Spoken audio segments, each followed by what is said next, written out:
పశ్చిమ బెంగాల్లోని మాల్దా జిల్లా చెంచల్ గ్రామం ఓ నిశ్శబ్ద విషాదానికి నిలువెత్తు సాక్ష్యం. అక్కడ మారూఫ్ అలీ, నురేజా బీబీ అనే వృద్ధ దంపతులు ప్రతిరోజు వ్యవసాయం చేసుకుంటూ గుండెల్లో అంతులేని వేదనతో జీవిస్తున్నారు. వారి కళ్ళు ఎప్పుడూ దారి వైపే చూస్తుంటాయి.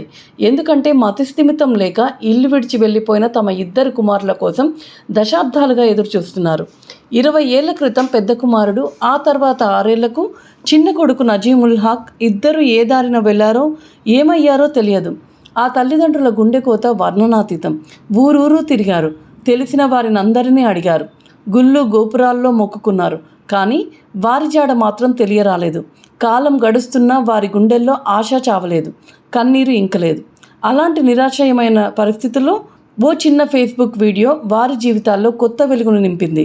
మారూఫ్ అలీకి ఓ మిత్రుడు తన ఫోన్లో చూపించిన దృశ్యం క్షణకాలం గుండె ఆగినంత పనైంది. ఆ వీడియోలో ఉన్నది మరెవరో కాదు, 14 ఏళ్ల క్రితం తప్పిపోయిన తన చిన్న కుమారుడు నజీముల్ హక్. అదే ప్రవర్తన, వయసుకు తగ్గ రూపం, అన్నింటికీ మించి శరీరంపై చెరగని గుర్తు, ఓ పుట్టుమచ్చ. ఆనందంతో పాటు ఆవేదన కూడా వారి కళ్ళల్లో పొంగిపొర్లింది.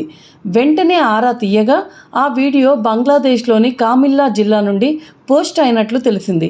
తమ బిడ్డ బతికే ఉన్నాడని తెలియడంతో ఆ వృద్ధ దంపతుల్లో కొత్త ఆశ చిగురించింది.